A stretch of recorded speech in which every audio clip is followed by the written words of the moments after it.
മാന്യ പ്രേക്ഷകർക്ക് അസ്ട്രോഫ്ലവർ ചാനലിലേക്ക് സുസ്വാഗതം. ഒപ്പം പുതുവത്സരാശംസകളും. ബുധന്റെ നക്ഷത്രമായ ആയില്യം നക്ഷത്ര ജാതരുടെ പ്രത്യേകതകളും വിശേഷ സ്വഭാവ സവിശേഷതകളും 2024 ഡിസംബർ 1 മുതൽ 2025 ഡിസംബർ 31 വരെയുള്ള പ്രധാനപ്പെട്ട ഫലങ്ങളെയും കുറിച്ചാണ് ഈ വീഡിയോയിൽ പ്രതിപാദിക്കുന്നത്. ബുധഗ്രഹം അഥവാ മെർക്കുറി പ്ലാനറ്റിന്റെ 3 നക്ഷത്രങ്ങളിൽ ഒന്നായ ആയില്യം നക്ഷത്ര ജാതരുടെ സഹോദര നക്ഷത്രങ്ങൾ അഥവാ അനുജന്മ നക്ഷത്രങ്ങളാണ് തൃക്കേട്ടയും രേവതിയും. വാനവീഥിയിൽ അമ്മിക്കല്ല് പതിച്ച പോലെ കാണപ്പെടുന്ന 6 നക്ഷത്രങ്ങളെയാണ് ആയില്യം നക്ഷത്രം എന്ന് പറയപ്പെടുന്നത്. സർപ്പമാണ് ദേവത. ചുരുണ്ടുകിടക്കുന്ന സർപ്പമാണ് ഈ നക്ഷത്രത്തിന്റെ ചിഹ്നം. ജന്മനക്ഷത്ര വൃക്ഷം നാഗഗന്ധിയാണ്. നാഗമരം സാധാരണ സർപ്പക്കാവുകളിലാണ് കണ്ടുവരുന്നത്. നാഗം വളരെ വലുതാവുന്ന വൃക്ഷമാണ്. സാധാരണഗതിയിൽ ആയില്യം നക്ഷത്ര ജാതർ ദീർഘായുസായി കണ്ടുവരുന്നു. ആസുരഗണത്തിൽപ്പെട്ട ആയില്യം നക്ഷത്ര ജാതരുടെ ദശാനാഥനും ഭാഗ്യാധിപനും ബുധഗ്രഹമാണ്. എല്ലാ ആയില്യം നക്ഷത്ര ജാതരുടെയും ജനനം ബുധദശയിലാണ്. ജനന സമയം കൃത്യമായി അറിയില്ല എങ്കിൽ ജനനം ഉദ്ദേശം നക്ഷത്രമധ്യം വെച്ച് കണക്കാക്കിയാൽ ഉദ്ദേശം 8.5 വയസ്സുവരെ ബുധദശയും തുടർന്ന് 15.5 വരെ കേതുദശയും തുടർന്ന് 35.5 വരെ ശുക്രദശയും പിന്നീട് 41.5 വരെ ആദിത്യദശയും തുടർന്ന് 51.5 വരെ ചന്ദ്രദശയും തുടർന്ന് 58.5 വരെ കുജദശയും പിന്നീട് 76.5 വരെ രാഹുദശയും തുടർന്ന് വ്യാഴദശാകാലവും കടന്നുവരുന്നു. ജന്മനക്ഷത്ര വൃക്ഷമായ നാഗം സ്വഭവനത്തിൽ നട്ടുവളർത്തിയാൽ ആയുരാരോഗ്യ സമ്പൽ സമൃദ്ധി ലഭിക്കുന്നതാണ്. ആയില്യം നക്ഷത്രത്തിലോ ബുധനാഴ്ചകളിലോ നാഗമരച്ചുവട്ടിൽ വിശ്രമിക്കുന്നതും ഈ മരത്തിന് പ്രദക്ഷിണം ചെയ്യുകയും ചെയ്താൽ ധാരാളം പോസിറ്റീവ് എനർജി അഥവാ അനുകൂല ഊർജം ലഭിക്കുന്നതാണ്. ഇനി ഈ നക്ഷത്ര ജാതരുടെ പ്രധാന ചില സ്വഭാവ സവിശേഷതകളെക്കുറിച്ച് ശ്രദ്ധിക്കാം. ആയില്യം നക്ഷത്രക്കാരുടെ ദൃഷ്ടിയിൽ നിന്നും അസാധാരണമായ ഒരു വൈദ്യുതി പ്രസരം ഉണ്ടാവുന്നു എന്നുള്ളത് സാധാരണ കണ്ടുവരുന്നു. ഇവരുടെ ദൃഷ്ടി പതിവായി പതിക്കുന്ന ഇവരുടെ തന്നെ വാസഗൃഹത്തിന് ചുറ്റുമായി അയൽക്കാർ മുള വെച്ച് പിടിപ്പിക്കാറുണ്ട്. മുളയിൽ വിദ്യുൽ പ്രസരം ഏൽക്കുകയില്ലല്ലോ.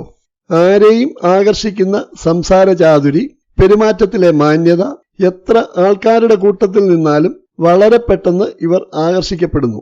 ഏത് സാഹചര്യങ്ങളെയും അതിജീവിക്കുന്നതിനും സന്ദർഭോചിതമായി പെരുമാറുന്നതിനും സംസാരത്തിലൂടെ ആളുകളുടെ ഹൃദയം കവരുന്നതിനും ഇവർക്ക് വളരെ പെട്ടെന്ന് കഴിയുന്നതിനാൽ ഇവർ വളരെ പെട്ടെന്ന് തന്നെ നേതൃനിരയിലേക്ക് ആനയിക്കപ്പെടുന്നു. കുടുംബത്തിലായാലും പൊതുരംഗങ്ങളിലായാൽ പോലും.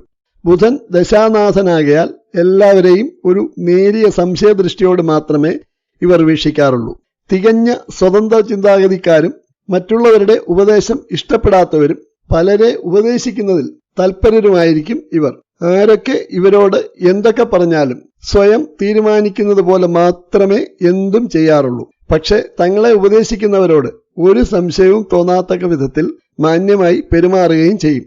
ഇവർ വിശ്വസിക്കുന്നവരോട് ചങ്ക് പറിച്ചു കൊടുത്തും A to Z അവരോട് എന്തും തുറന്നു പറയുകയും അവസാനം അവർ പറ്റിച്ചിട്ട് പോവുകയും ചെയ്യും. തന്മൂലം പല അപകടങ്ങളിലും ദുരിതങ്ങളും ഇവർ സ്വയം ഏറ്റുവാങ്ങാറുമുണ്ട്. ഇവർ വിചാരിക്കുന്ന കാര്യങ്ങൾ നേടിയെടുക്കുന്നതിന് ഏതറ്റം വരെയും എത്ര ബുദ്ധിമുട്ടിയും പോകുന്നതാണ്. എപ്പോഴും പല പ്രതിബന്ധങ്ങളിലൂടെയും കടന്നുവരുന്ന ഇവർക്ക് പ്രതിബന്ധങ്ങൾ ഒരു പ്രശ്നമേ ആകാറില്ല. പലർക്ക് ഇവർ അഹംഭാവികളെന്നോ തണ്ടന്മാരെന്നോ ഒക്കെ തോന്നിയേക്കാം. എങ്കിലും സത്യത്തിൽ ഇവർ വെറും സാധുക്കളും അന്യരെ സഹായിക്കുന്നതിൽ അതീവ തൽപരരുമാണ്. തികഞ്ഞ മാന്യരായ ഇവർ ഒരിക്കലും മറ്റുള്ളവരെ ദ്രോഹിക്കുന്നതിന് ശ്രമിക്കുന്നതല്ല. മറിച്ച് ഇഷ്ടപ്പെട്ടവർക്ക് വേണ്ടി മരിക്കാൻ പോലും മടിയില്ലാത്തവരുമാണ്. പിശുക്കും ധാരാളിത്വവും തുല്യമായി പുലർത്തുന്ന ഇവർ സമൂഹത്തിൽ ഏതു തരത്തിലും ഏതു പ്രായത്തിലുള്ളവരുമായും ഇടപെടുന്നതിന് ഒരു പ്രത്യേക കഴിവ് തന്നെ ഇവർക്കുണ്ട്. ക്ഷിപ്രകോപികളായ ഇവർക്ക് മുൻകോപം പല വിനകളും വരുത്തിവെക്കുന്നു. സാധാരണയായി ഉത്തമ ദാമ്പത്യ ജീവിതവും കുടുംബ ബന്ധങ്ങളും സൗഹൃദങ്ങളും ഇവർ കാത്തുസൂക്ഷിക്കുന്നു. ഈ നക്ഷത്രജാതരായ പുരുഷന്മാർ ശനിയുടെ നക്ഷത്രമായ അനിഴം, ഉത്രിട്ടാതി, പൂയം, അതേപോലെ സപ്തമരാശിയിൽപ്പെട്ട ഉത്രാടം, മകരക്കൂറ്, തിരുവോണം, അവിട്ടം, മകരക്കൂറ് നക്ഷത്രജാതരുമായുള്ള വിവാഹബന്ധം ഏറ്റവും ഉത്കൃഷ്ടമാണ്. ഇഷ്ടം പോലെ പ്രവർത്തിക്കാനും സംസാരിക്കാനുമുള്ള സ്വാതന്ത്ര്യം ചോദ്യം ചെയ്യുന്നവരെ ഇവർ ഒട്ടും അടുപ്പിക്കാറേ ഇല്ല. എന്നാൽ സ്വന്തം താല്പര്യങ്ങൾക്ക് അനുസൃതമായി പെരുമാറുന്നവരോട് ഇവർക്ക് പ്രത്യേക ഒരു മമത തന്നെ ഉണ്ട്. അവർക്ക് വേണ്ടി എന്തും ചെയ്യുന്നതിന് ഒരു മടിയും ഇവർ കാണിക്കാറുമില്ല. വലിയ അഭിമാനികളായിരിക്കും ഇവർ.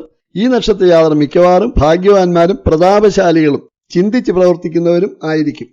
പല വിധേനയുള്ള മനക്ലേശങ്ങളും അനുഭവിക്കുന്ന ഇവർക്ക് ജീവിതത്തിൽ പല യാതനകളും അനുഭവിക്കേണ്ടതായി വന്നിട്ടുണ്ട്. ഇത്തരത്തിലുള്ള ദുരിതങ്ങൾ ഇവരുടെ കൂടപ്പിറപ്പ് തന്നെയാണ്.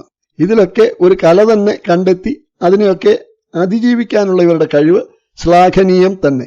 മനസ്സറിയാത്ത ആരോപണങ്ങൾക്കും അപവാദങ്ങൾക്കും ഈ നക്ഷത്രജാതർ പാത്രീഭവിക്കാറുണ്ട്. സ്വന്തക്കാരിൽ നിന്നും ബന്ധുക്കാരിൽ നിന്നും വലിയ പ്രയോജനമൊന്നും ഈ നക്ഷത്രജാതർക്ക് ലഭിക്കാറില്ല.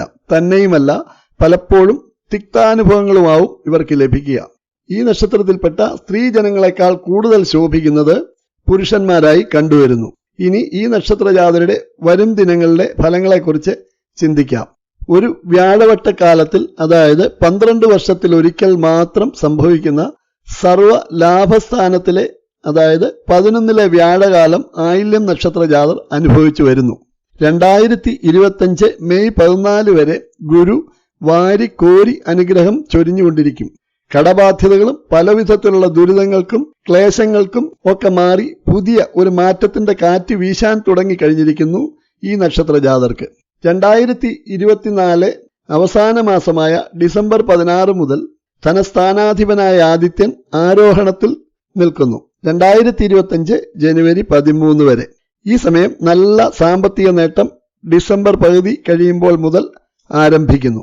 2025 ജനുവരി ആദ്യം മുതൽ 4ാം ഭാവാധിപനും 11ാം ഭാവാധിപനുമായ ശുക്രൻ ഉച്ചാരോപിയായി കുംഭൻ രാശിയിലും, തുടർന്ന് 2025 ജനുവരി 28 മുതൽ ശുക്രൻ ഉച്ചരാശിയായ മീനം രാശിയിലും മെയ് 30 വരെ തൽസ്ഥിതി തുടരുന്നതും ചെയ്യുന്നതിനാൽ പുതിയ ഗൃഹനിർമ്മാണ പ്രവർത്തനങ്ങൾക്ക് പദ്ധതിയിട്ടിരിക്കുന്നവർക്ക് അതിനുള്ള യോഗവും, പുതിയ വാഹനം വാങ്ങുന്നതിനും ആഡംബര ജീവിതം നയിക്കുന്നതിനും ഉള്ള യോഗവും വന്നു ചേരുന്നു. പ്രണയബന്ധങ്ങൾ ഈ 4 മാസക്കാലത്തിനുള്ളിൽ ദൃഢമാവുന്നു. ഏപ്രിൽ ആദ്യവാരത്തിലും മെയ് 30-നുള്ളിൽ ധനസ്ഥാനാധിപന് മൗഢ്യമില്ല എങ്കിലും ഗുരു ഉച്ചരാശിയിലോ ഗജകേസരി യോഗപ്രദനോ ഹംസമഹായോഗപ്രദനോ ജനന സമയത്ത് ആണ് എങ്കിൽ ബമ്പർ ലോട്ടറി പോലും ഈ 1.5 മാസക്കാലത്തിനുള്ളിൽ കരസ്ഥമാക്കാവുന്നതാണ്. 2025 പകുതി വരെ കേതു നിറയെ അനുഗ്രഹം ചൊരിഞ്ഞുകൊണ്ട് ഇഷ്ടഭാവമായ 3ാം ഭാവത്തിൽ സമ്പൂർണ്ണ വ്യാഴദൃഷ്ടിയിൽ നിൽക്കുന്നു. കേതുർ ദശ അനുഭവിക്കുന്നവർക്കും കേതുവിന്റെ അപഹാരങ്ങൾ അനുഭവിക്കുന്നവർക്കും ഏറെ ഗുണങ്ങൾ കേതുവിന്റെ ചാരവശാലുള്ള കന്നിരാശിയിലെ ഈ നിൽപ്പ് പ്രയോജനം ചെയ്യുന്നു. ഇതേവരെ മംഗല്യഭാഗ്യം ലഭിക്കാതിരിക്കുന്ന യുവതീ യുവാക്കൾക്ക് ഉത്തമ വിവാഹലബ്ധിയും യാഥാർത്ഥ്യമാവുന്നതാണ്. മാർച്ച് 29-ന് രാത്രി അഷ്ടമശനികാലം മാറുന്നു. മാർച്ച് 30-ാം തീയതി മുതൽ ശനി മീനൻ രാശിയിൽ വരുന്നത് വഴി അടുത്ത 3 പതിറ്റാണ്ട് കാലത്തേക്ക് അഷ്ടമശനിക്ക് വിട നൽകുന്നു. കഴിഞ്ഞ 2.5 വർഷകാലം അഷ്ടമശനിയും അതിനു മുൻപ് അനുഭവിച്ചിരുന്ന കണ്ടകശനിയും ഏതാണ്ട് 5 വർഷകാലമായി അനുഭവിച്ചിരുന്ന കഷ്ടതകൾക്കും ദുരിതങ്ങൾക്കും ക്ലേശങ്ങൾക്കും കടബാധ്യതകൾക്കും പ്രത്യേകിച്ചും ശാരീരികമായി രോഗപീഠകൾ അനുഭവിച്ചു വന്നിരുന്നവർക്കും, പ്രത്യേകിച്ച് കാലിനും മറ്റും വളരെയധികം ബുദ്ധിമുട്ടുകൾ അനുഭവിച്ചിരിക്കുന്നവർക്കും ഒക്കെ മരുഭൂമിയിൽ കാണുന്ന മരുപ്പച്ച ഒയാസിസ് പോലെ ആശ്വാസം ഏകും വരും ദിനങ്ങളിലെ ശനിയുടെ രാശിമാറ്റം. ജൂലൈ 28 മുതൽ പഞ്ചമാധിപനും കർമാധിപനുമായ കുജൻ ഇഷ്ടഭാവമായ 3ാം ഭാവത്തിൽ കന്നിരാശിയിൽ പ്രവേശിക്കുന്നു. 1.5 മാസക്കാലത്തേക്ക് കർമ്മരംഗം കൂടുതൽ പ്രോജ്വലിക്കുന്നു. മെയ് 7 മുതൽ ജൂൺ 5 വരെ വിദ്യാകാരകൻ കൂടിയായ ബുധൻ കർമ്മത്തിലും ലാഭസ്ഥാനത്തുമായി നിൽക്കയാൽ ഉന്നത വിദ്യാഭ്യാസം ചെയ്യുന്നതിന് വിദേശത്തു പോലും പോകുന്നവർക്കും വിവിധ മാർഗങ്ങളിൽ കൂടി ധനാഗമവും ഉള്ള യോഗം കാണുന്നു. മെയ് 15 മുതൽ ഗുരു മിഥുനൻ രാശിയിലേക്ക് പ്രവേശിക്കയാൽ അനാമത്ത് ചിലവുകൾ തുലോം വർദ്ധിക്കുന്നതാണ്. 2025 സെപ്റ്റംബർ 17 മുതൽ ഒക്ടോബർ 16 വരെ ധനസ്ഥാനാധിപനായ രവി ഇഷ്ടഭാവത്തിൽ വരികയാൽ ഈ സമയം വിവിധ സ്രോതസ്സുകളിൽ നിന്നും സമ്പത്ത് ലഭ്യമാകുന്നതാണ്. നവംബർ 2 മുതൽ 4ാം ഭാവാധിപനായ ശുക്രൻ 4ാം ഭാവത്തിൽ വരികയും കുടുംബത്തിൽ ഐശ്വര്യവും സമാധാനവും സന്തോഷവും മംഗളകർമ്മങ്ങൾ നടത്തുന്നതിനുള്ള യോഗവും, ഒപ്പം പുതിയ വസ്ത്രാഭരണാദികളും ഗൃഹത്തിനെ മോടി പിടിപ്പിക്കലും വിലയേറിയ ഗാർഹിക ഉപകരണങ്ങളും ഒക്കെ വന്നു ചേരുന്നതിനുമുള്ള യോഗം ഉണ്ടാവുന്നതാണ്. ഈ അവസ്ഥ 2025 ഡിസംബർ 19 വരെ തുടരുന്നതാണ്. 2025 ഡിസംബർ 16 മുതൽ ധനസ്ഥാനാധിപൻ വീണ്ടും ആരോഹണത്തിൽ ഇഷ്ടഭാവത്തിൽ വരികയാൽ സ്ഥാനാന്തരപ്രാപ്തിയും ധനവും പദവിയും ഒപ്പത്തിനൊപ്പം ലഭ്യമാവുന്നതാണ്. 2025 ഡിസംബർ 7 മുതൽ കർമാധിപൻ ആയ കുജൻ ഉച്ചാരോപിയായി ധനുരാശിയിൽ പ്രവേശിക്കയാൽ കർമ്മരംഗത്ത് വലിയ കുതിപ്പ് തന്നെ അനുഭവപ്പെടുന്നതാണ്. ചുരുക്കത്തിൽ ആയില്യം നക്ഷത്ര ജാതരെ സംബന്ധിച്ചിടത്തോളം 2024 ഡിസംബർ 1 മുതൽ 2025 ഡിസംബർ 31 വരെയുള്ള കാലഘട്ടം നിങ്ങളുടെ 12 വർഷത്തിൽ ഒരിക്കൽ മാത്രം കിട്ടുന്ന, അതായത് ഒരു വ്യാഴവട്ടക്കാലത്തിൽ കിട്ടുന്ന സുവർണ ദിനങ്ങൾ തന്നെയാവും. ജനന സമയത്തിലെ ഗ്രഹസ്ഥിതിയിൽ ഗുരുവിന് മൗഢ്യമോ നീചരാശി സ്ഥിതിയോ അഷ്ടമസ്ഥിതിയോ ഇല്ല എങ്കിലും മാത്രമേ സമ്പൂർണ്ണ ഫലങ്ങൾ അനുഭവത്തിൽ വരികയുള്ളൂ. ജാതകം പരിശോധിച്ച് നെഗറ്റീവ് ആയതിനെ പോസിറ്റീവാക്കി മാറ്റിയാൽ മാത്രമേ സമ്പൂർണ്ണ ഗ്രഹമാറ്റ ഫലങ്ങൾ അനുഭവയോഗ്യമാവുകയുള്ളൂ എന്ന കാര്യം പ്രത്യേകം ശ്രദ്ധിക്കേണ്ടതാണ്. ഈ വീഡിയോ ഇവിടെ തീരുന്നു. ഇഷ്ടപ്പെട്ടുവെങ്കിൽ ലൈക്ക് ചെയ്തും ഷെയർ ചെയ്തും, ഇതുവരെയും സബ്സ്ക്രൈബ് ചെയ്തിട്ടില്ല എങ്കിൽ സബ്സ്ക്രൈബ് ചെയ്തും ബെൽ ആക്ടിവേറ്റ് ചെയ്തും സഹായിക്കുമല്ലോ. നന്ദി, നമസ്കാരം.